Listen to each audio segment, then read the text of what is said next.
कहानी की शुरुआत होती है उस वक्त करीब आज से 410 साल पुरानी कहानी है। 410 years old स्टोरी। 1556 में, अगर मैं गलत नहीं हूँ, शायद 1556 में इंडिया में अकबर राजा जो थे उसका राजपाट था। भारत पर कब्जा हो चुका था मुगलों का और अकबर 1556 में शायद कुर्सी संभाली, सिंहासन।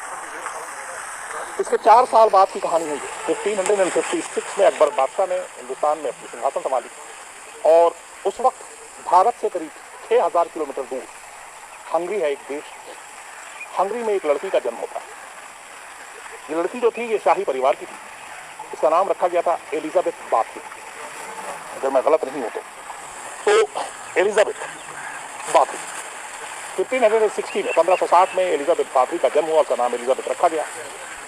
बचपन से ही बेहद खूबसूरत एलिजाबेथ, माँ बाप ऊंचे रसूख वाले, परवरिश अच्छे से हुई, पढ़ाई लिखाई अच्छे से हुई और बचपन में ही इस बात का एहसास हो गया था एलिजाबेथ को कि वो बेहद खूबसूरत है। उसके आस पड़ोस रिश्तेदार, जानने वाले लोग हमेशा उसे इस बात का एहसास दिलाते। धीरे धीरे वक्त बीता। जब 15 साल की उम्र हुई एलिजाबेथ की, तब 15 साल की उम्र में एलिजाबेथ की शादी हो गई। और एलिजाबेथ की जो शादी की गई उस वक्त, वो शादी भी एक अजीब किस्सा था, इसलिए कि कहते हैं कि 10-12 साल की उम्र में ही एलिजाबेथ का पहले किसी से प्यार हुआ, इश्क हुआ और उसके बाद फिर एलिजाबेथ की जो शादी हुई वो उस शख्स से हुई जो कि वहाँ का नेशनल हीरो था हंगरी का उस वक्त। उसका नाम था फेरेंक नटाज़डी। फेरेंक नटाज़डी उस वक्त हंगरी और टर्की के बीच में एक जंग लड़ी गई, युद्ध हुआ जो काफ़ी लंबा चला और उस युद्ध का हीरो था क्योंकि वहाँ के आर्म फोर्स का वो लीड कर रहा था। तो नटाज़डी से शादी हुई एलिजाबेथ की जब 15 साल की उम्र थी एलिजाबेथ की, और नटाज़डी उस वक्त 19 साल का था। शादी के बाद सब कुछ ठीक चल रहा था और तब तक ऐसा कुछ नहीं था जिससे एलिजाबेथ का नाम Guinness book of world record में शामिल किया जाए। शाही परिवार की, लेकिन शाही परिवार में भी ऐसा नहीं कि राजा और रानी के एकदम घर की, जैसे बहुत सारे रिश्तेदार होते हैं, बाकी चीज़ें होती हैं, उन्हीं में से। शादी के बाद एलिजाबेथ की माँ ने उसे एक महल दिया। उस महल में वो रहती थी अपने पति के साथ। पति ज़्यादातर क्योंकि फौज में वो सरहद पर दुश्मनों और ये घर से दूर रहना। और इस दौरान में अब एलिजाबेथ को थोड़ा सा ये एहसास होने लगा था कि जैसे जैसे, क्योंकि वो बच्चों की माँ भी बनी, उसने 3 बच्चे पैदा किए, जैसे जैसे उम्र बीत रही है उसकी खूबसूरती और उसकी जवानी दोनों धीरे धीरे गायब हो रही है। और कुछ लोगों से उसने पूछा कैसा होता है, तो उसे बताया गया और वो अपनी खूबसूरती और अपनी उम्र को लेकर बहुत ज़्यादा मतलब चौकन्नी रहती थी। इस बीच में बचपन में जो लालन पोषण हुआ तो घर से ही बहुत सारी हिंसक चीज़ें भी उसने देखी। उसके फादर नौकरों को पीटना, इलाके के लोगों के ऊपर टॉर्चर करना, माँ का भी हाथ उठाना एक दूसरे पर, भाई का भी, ये सारी चीज़ें उसने बचपन में घर में देखी थी और ये सारी चीज़ें उसके दिमाग में थी। गरीब, अपने से कमतर लोग, कमज़ोर लोग, उनको मारना पीटना बुरा नहीं। इसी दौरान एक दिन महल में एलिजाबेथ बैठी हुई थी और एक उसकी जो नौकरानी थी वो उसके बाल संवार रही थी। इत्तेफाक से बाल संवारते संवारते वो बाल उलझकर उसके हाथों में आ गया और एलिजाबेथ का सर खुद गया। इससे एलिजाबेथ को थोड़ा दर्द महसूस हुआ। वो गुस्से में आ गई। गुस्से में आने के बाद उसने अचानक उस नौकरानी को जोर से थप्पड़ मारा। जब थप्पड़ मारा तो उसके नाखून और थप्पड़ इतनी जोर से मारा कि उसके गाल से खून बहने लगा। खून के कुछ छींटे एलिजाबेथ के हाथों पर भी आ गए। गुस्से में सब कुछ हुआ। बाद में एलिजाबेथ ने खून को साफ नहीं किया। कुछ पल बीते और वो पता नहीं क्यों उस खून को जो उसके हाथ में लगा उस नौकरानी का, उसको देखती रही। थोड़ी देर के बाद वो खून वहां पे एक थक्का बन के जम गया। उसने खून साफ नहीं किया। कई घंटे बीत गए। कई घंटों के बाद उसने खून को साफ किया। जब उसने खून साफ किया तो देखा कि जिस जगह पे हाथ में वो खून लगा था वहां की स्किन ज़्यादा उसको अच्छी, मुलायम और मतलब एक खिली हुई त्वचा लगी। और जिस जगह पे वो ब्लड बाकी हिस्से पे नहीं था उसे लगा कि उस जगह की स्किन में फर्क है और जहाँ पे ब्लड लगा वो स्किन अपने आप और सुंदर हो गई। उसमें खिंचाव आ गया, वो ज़्यादा खूबसूरत दिख रही, नरम है। अब ये दिमाग में उसके घर कर गया कि ये सब कुछ मेरे हाथ का ये स्किन अगर जहाँ पे ये बेहतर हुआ है ये खून से हुआ। और ये वो पहली चीज़ थी जिसने उसे पूरी दुनिया की सबसे खूंखार सीरियल किलर बनाया था। ये बात जैसे ही उसके मन में आई और ये लगा कि इस खून की वजह से ये सब कुछ बेहतर हुआ, तभी उसके एक अंकल और आंटी दूर के रिश्तेदार, उसने उनसे जिक्र किया कि ऐसी ऐसी चीज़ ही, मैंने एक नौकरानी को थप्पड़ मारा, उसका खून मेरे हाथ का है, मैंने खून साफ नहीं किया, बाद में कई घंटों बाद साफ किया तो वहाँ का स्किन बहुत अच्छा हो गया। अंकल आंटी को पता नहीं क्या सूझा, उन्होंने कहा हाँ इंसानी खून से इंसान की उम्र बढ़ती नहीं है और आपकी खूबसूरती हमेशा जवान रहती है। ये चीज़ जैसे ही एलिजाबेथ के दिमाग में घर कर गई, उसके बाद उसने सबसे खौफनाक एक साजिश की। उसने कहा कि अगर जरा से इस खून से इतना कुछ हो सकता है तो फिर पूरे जिस्म में अगर ये खून लगाऊं तो उससे क्या होगा। कहते हैं कि इसी के बाद घर में काम करने वाली एक नौकरानी के उसने बुरी तरह से मारा पीटा। मारने पीटने के बाद उसको जंजीरों से बांधा, फिर नूडल्स के जरिए शुरू में सुई और उसके जरिए उसके खून निकाले, उस खून को एक टब में जमा किया और फिर उस टब को ले जाकर बाथटब में डाल दिया। बाथटब में डालने के बाद उस बाथटब में वो कई घंटे उस खून से नहा।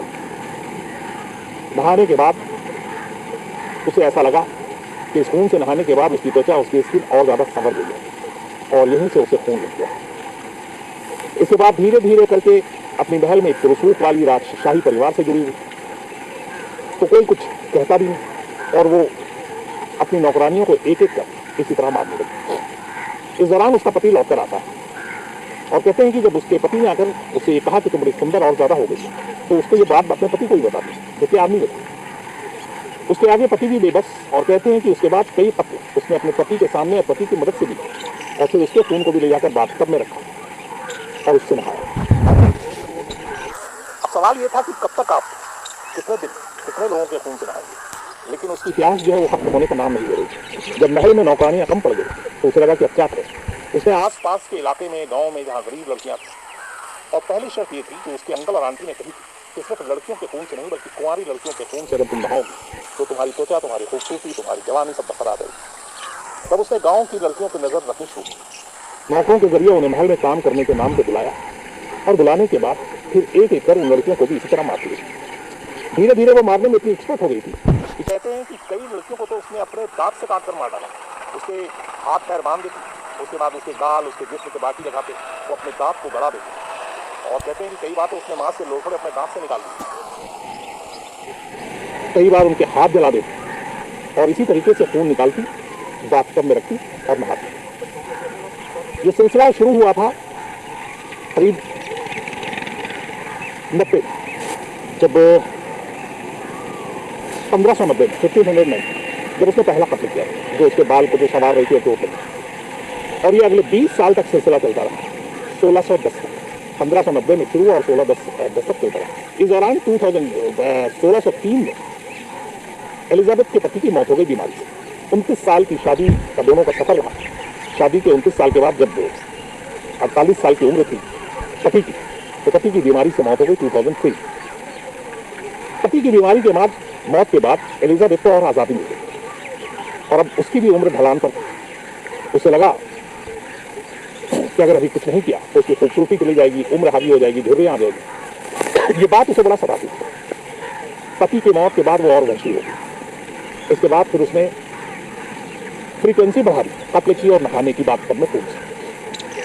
अब इस चक्कर में हुआ ये कि जो गांव और दूर दराज से जो लड़कियां महल में बुलाई जाती थी वो वापस नहीं जा रही। जो भी लड़की एक बार महल में आ जाती वो वापस नहीं जाती।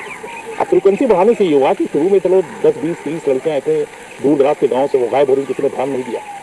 लेकिन 2003 से 2010 के बीच में इतनी बड़ी तादाद में लड़कियां गायब होने लगी कि लोगों को शक हुआ।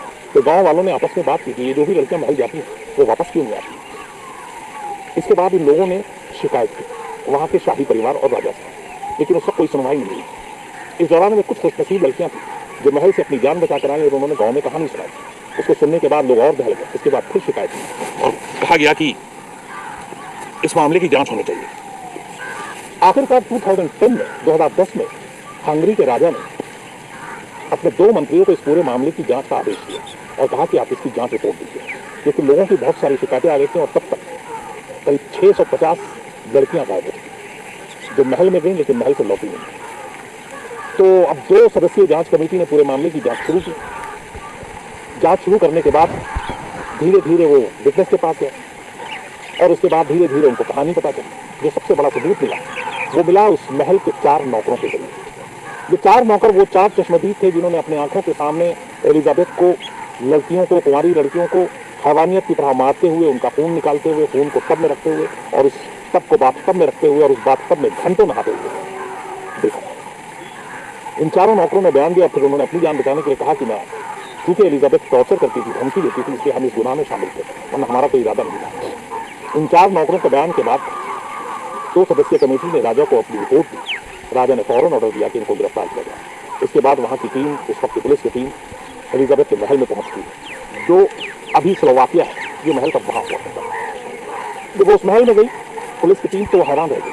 उस महल की तलाशी लेने के दौरान कई कंकाल मिले लड़कियों, और सबसे हैरान करने वाली बात यह थी कि एक तहखाने में कई जिंदा लड़कियां मिली जिन्हें जंजीरों से बांध कर रखा गया था, और उनकी बारी आने वाले दिनों में आनी, जिनके खून को निकाल कर एलिजाबेथ को नहाना था।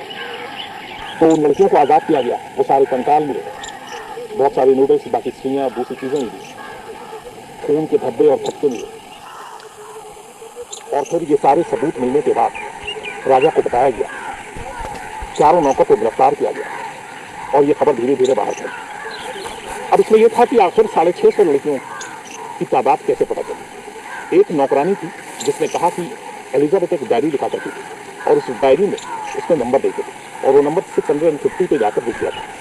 आने वाले दिनों में शायद और बढ़ता। हालांकि वो डायरी एलिजाबेथ की और उसमें जो सारी चीजें थी कभी पब्लिक फोरम पे नहीं आई। उस वक्त हंगरी के शाही परिवार ने उसको अपने कब्जे में ले लिया। लेकिन उसी से ये पता चला कि 650 लड़कियों का कत्ल हुआ। दूसरा जब मिलान किया गया तो आसपास के जितने भी इलाके और गांव और गरीब लड़कियां थी, उनसे पता किया गया तो वो भी गिनती 600 से ऊपर जा रही थी, जो अपने घर से गायब थी, और जिन सबको महल में नौकरी के लिए बुलाया गया था। तो इन सारी चीज़ों, दोनों चीज़ों, एक डायरी और जो लड़कियां गायब थी, उन गाँव वालों की रिपोर्ट के मुताबिक ये माना गया कि एलिजाबेथ ने अपने हाथों से 650 लड़कियों को कत्ल किया और उसके खून से बहाया। इसके बाद एक एक कर गवाह आने शुरू हुए। जो बाकी नौकर थे जो लड़कियों को लाते थे, वो कुल मिलाकर करीब 300 विटनेस सामने आए। हालांकि इनमें से एक ने भी 4 नौकरों को छोड़कर कत्ल होते या नहाते हुए नहीं देखा एलिजाबेथ को, लेकिन उससे पहले की सारी कड़ियां उन्होंने जोड़ी कि हाँ ये लड़की कब आई। उसके बाद दोबारा कभी नहीं देखने को मिला। महल के अंदर से जब छापा पड़ा तो उन लड़कियों के कत्ल, कुछ के गहने, वो सारे सबूत भी मिले कि हाँ इसका मतलब है कि महल में इनकी निशानी मौजूद है, लेकिन वो दुनिया में नहीं है। फिर जानकारी के दौरान यह भी पता चला कि अपनी खूबसूरती और जवानी को बरकरार रखने के लिए एलिजाबेथ ने कई लड़कियों के मांस भी खाया, यानी वो आदमखोर भी बन गई, क्योंकि उसे बताया गया था कि कुछ पार्ट्स शरीर के खाने से आपकी त्वचा, आपकी उम्र, आपकी खूबसूरती बरकरार रहेगी। तो वो अपनी खूबसूरती को मेंटेन करने के चक्कर में 650 कत्ल करने के साथ साथ एक आदमखोर भी हो गई।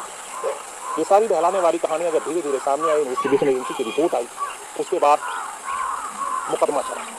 मुकदमा चलने के बाद चारों नौकरों को आनंद फानंद में फांसी दे दी, मौत की सजा सुनाई गई और उन्हें मौत दे दी। अब बात बची एलिजाबेथ के ऊपर, एलिजाबेथ का क्या किया जाए। उस वक्त के हंगरी के कानून था कि शाही परिवार के किसी सदस्य को मौत की सजा नहीं दी जा सकती, और एलिजाबेथ शाही परिवार से ताल्लुक रखती।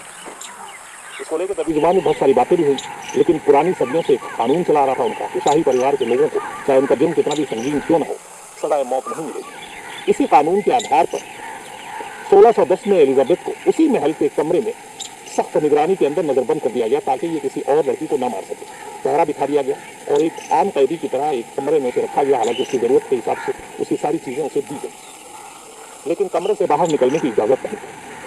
अगस्त 1610 में 1610 अगस्त का महीना था जब एलिजाबेथ को कैद किया गया उसी महल के कमरे में। 4 साल तक करीब वो इस कमरे में कैद रही। 2000 हमेशा 2000 में रहता हूँ। 1614 यानी कि कैद में रहने के 4 साल के बाद नवंबर के महीने में एक रोज रात को एलिजाबेथ एक गार्ड से कहती है कि उसका हाथ ठंडा हो रहा है, उसका शरीर ठंडा हो रहा है, तबीयत ठीक नहीं लग रही है। गार्ड ने कहा कि सो जाओ, सुबह बताता हूँ, किसी को भेजता हूँ, डॉक्टर जो भी होगा। ये आखिरी बातचीत थी। उसके बाद एलिजाबेथ की आवाज़ किसी ने नहीं सुनी, वो सो गई। सुबह जब उसे उठाने के लिए गया, उसको ब्रेकफास्ट देने के लिए, तो अपने उसी कैदखाने में एलिजाबेथ मुर्दा पड़ी, उसकी मौत हो गई।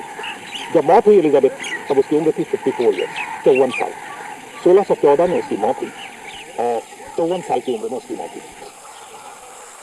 इसके बाद धीरे धीरे अब तक जिंदा रहते हुए जो कहानी सामने नहीं आई थी, वो बाद में धीरे धीरे करके ये कहानी सामने आती है। कहते हैं कि जो ड्रैकुला नॉवेल लिखा गया था, उस नॉवेल की कल्पना जो राइटर ने की थी, वो असल में एलिजाबेथ की स्टोरी से की थी। एलिजाबेथ की कहानी 1590 से खून करने का शुरू हुआ, 1610 तक चला। 1614 में उसकी मौत हुई और 1789 में शायद ड्रैकुला की ये नॉवेल आया था, जो आयरिश के राइटर थे, उन्होंने लिखा था, मैं नाम भूल रहा हूँ। तो बाद में हुआ कि ड्रैकुला जिससे फिल्म भी बनी, सारी चीज़ें हुई, वो असल में एलिजाबेथ की कहानी से इंस्पायर होकर लिखी गई थी। हालांकि इसका कोई चौकस सबूत नहीं है कि ऐसा कुछ है, लेकिन बहुत सारे लोग ये कहते हैं। तो एक अजीब ये कहानी कि एक महिला जिसको अपनी खूबसूरती पे इतना नाज और इतना डर की ये खूबसूरती गायब ना हो जाए, एक महिला जो बूढ़ी नहीं होना चाहती थी, एक महिला जो अपने शरीर पर झुर्रियां नहीं देखनी चाहती थी, और इसी सनक में उसने 650 कुंवारी लड़कियों का कत्ल कर दिया और उन 650 लड़कियों के खून से बाथटब में घंटों नहाया। मतलब सोच से परे की कई खबरें होती हैं कि कैसे कोई इंसानी एक तो किसी की जान लेता है, ऊपर से उस खून के उसको बाथटब में आप रख कर अब घंटों उसके अंदर नहा रहे, ये मतलब सोच से परे की चीज़ है। बाद में इन सारे फैक्ट्स को उसके बाद धीरे धीरे सारी चीज़ें जोड़ी गई और उसी के बाद Guinness book of world record में सबसे बड़ी सीरियल किलर के तौर पर इसी एलिजाबेथ का नाम दर्ज किया है और उसमें गिनीज बुक में है कि अराउंड 650 कत्ल, 650 कत्ल एलिजाबेथ ने किए और 650 लड़कियों के खून से नहाया। हालांकि उसी शाही परिवार के होने की वजह से उसे मौत की सजा नहीं दी जा सकी, लेकिन कुदरत ने अपना जलवा दिखाया। 2010 में वो 1590 से शुरू किया, 1610 में वो पकड़ी गई, 1610 में उसे नजरबंद कैद किया गया और उसके 4 साल के बाद 1614 में उसकी मौत हो गई। तो बेशक शाही परिवार के कानून ने उसे मौत की सजा न दी हो, उसे मौत से बचा लिया हो, लेकिन ऊपर वाले ने उसे सजा दी और 4 साल के अंदर अंदर उसका हिसाब कर दिया। ये थी कहानी दुनिया की सबसे बड़ी लेडी सीरियल किलर की, जिसके हाथों 650 खून हुए। सभी से अनुरोध है कि अगर आपको मेरा वीडियो पसंद आया हो तो मेरे चैनल को सब्सक्राइब जरूर करें। आपका एक सब्सक्राइब मेरे हौसले को कई गुना बढ़ा देता है, जिससे और वीडियो बनाने की प्रेरणा मिलती है। तो अगर आपने चैनल को सब्सक्राइब नहीं किया हो तो चैनल को सब्सक्राइब जरूर करें और वीडियो को लाइक और शेयर करना बिल्कुल ना भूलें। साथ में नोटिफिकेशन बटन को जरूर प्रेस करें ताकि मेरे नए वीडियो की नोटिफिकेशन आपको सबसे पहले मिले।